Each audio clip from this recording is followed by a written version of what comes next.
Hello everyone, এই যে দেখতে পাচ্ছ আমি এখন স্টেশনে আছি ট্রেনের অপেক্ষায়, কারণ আজ যাচ্ছি আমার দিদির বাড়ি। এই না না, ভেবো না যেন এমনি ঘুরতে যাচ্ছি, আসলে আজকে আমার দিদির ননদের বিয়ে আছে, তার উদ্দেশ্যেই যাচ্ছি। অনেকক্ষণ অপেক্ষার পর ফাইনালি আমাদের ট্রেন আসে। আমি আর আমার কাকিমা গল্প করতে করতে আমাদের লোকেশনে আমরা নেমে গেছি দেউলটিতে আমার দিদির বাড়ি। তারপর ওভারব্রিজ ধরে সোজা ওপারে চলে গেলাম, আর গিয়ে আমরা ধরে নিয়েছিলাম টোটো, আর তিনজন মিলে গল্প করতে করতে ফাইনালি দিদির বাড়িও চলে আসি। আর এই যে এটা হচ্ছে লিসাদির মেয়ে। তারপর আর কি জল মিষ্টি খেয়ে একটু বাইরের দিকে এলাম, দেখি তখন অলরেডি আশীর্বাদ শুরু হয়ে গেছে, মানে ছেলের বাড়ি থেকে লোকজন মেয়েকে আশীর্বাদ করে নিচ্ছে। তারপরে আমি ওগুলি বসে বসে দেখার পর দেখি 2টো বেজে গেছে, আর আমাকে তো ভিডিও পোস্ট করতে হবে, তাই জন্য ঝপঝপ এডিটগুলো করে ভিডিও পোস্ট করে চলে এসেছিলাম খেতে বসেই শুনি ছেলের বাড়ি থেকে হলুদ নিয়ে চলে এসেছে, তাই জন্য ঝপঝপ পেট ভরে ভাত খেয়ে চলে এলাম দেখতে। আর এই যে ছেলের বাড়ি থেকে সব তত্ত্ব নিয়ে আসছে, আর এখানে আমাদের ব্রাইড বসে পড়েছে অলরেডি।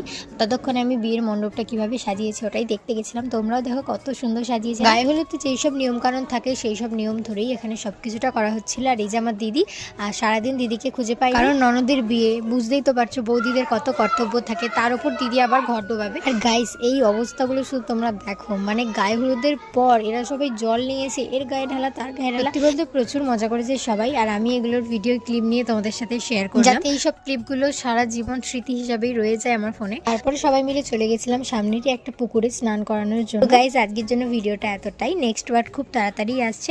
তো ভিডিওটা কেমন লাগলো আমাকে অবশ্যই কমেন্টে জানিও। টাটা।